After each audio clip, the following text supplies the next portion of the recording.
Hi friends, இன்னைக்கு ஒரு சூப்பரான வெனிலா ஐஸ்கிரீம் கேக் தாங்க பண்ணியிருந்தேன். வாங்க எப்படி பண்ணுறதுன்னு பார்க்கலாம். அதுக்கு வந்து வெனிலா ஐஸ்கிரீம் நல்லா மெல்ட் பண்ணி எடுத்துக்கோங்க.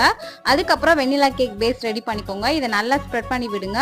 அதுக்கப்புறம் விப்பிங் க்ரீம் ரெடி பண்ணி அதுக்கும் மேலே ஸ்ப்ரெட் பண்ணி விடுங்க.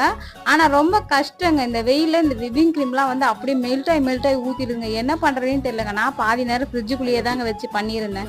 கேமராக்காக எடுத்துகிட்டு காட்டிட்டு எடுத்துகிட்டு உள்ளதாங்க வச்சுருந்தேன். ஆனால் ரொம்ப மெல்ட் ஆகிடுதுங்க. ஆனால் இந்த பேக்கரி வச்சுருக்கவங்க பேக்கர்ஸ்லாம் ரொம்ப பாவங்க. ஓம் பேக்கர்லாம் ரொம்ப ரொம்ப பாவங்க. நம்மளோட ரூம் டெம்பரேச்சருக்கு அப்படியே மெல்ட் ஆயிருதுங்க.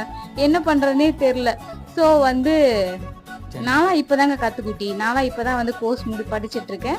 ஸோ வந்து இன்னைக்கு இந்த கேக்கை வந்து எங்க ஃபேமிலிக்காக ரெடி பண்ணிட்டு இருந்தேன். இந்த கேக் பிடிச்சிருந்தா மறக்காம நம்ம சேனலை சப்ஸ்கிரைப் பண்ணிக்கோங்க. நம்ம சேனலை ஃபாலோ பண்ணிக்கோங்க. இந்த கேக்கை வந்து பண்றதுக்கு நான் கரெக்டா ஒரு 3 hours எடுத்துக்கிட்டேங்க. ரொம்ப கஷ்டமா இருந்தது. இது மேல வச்சிருக்க டாப்பிங் எல்லாமே வந்து 5 rupees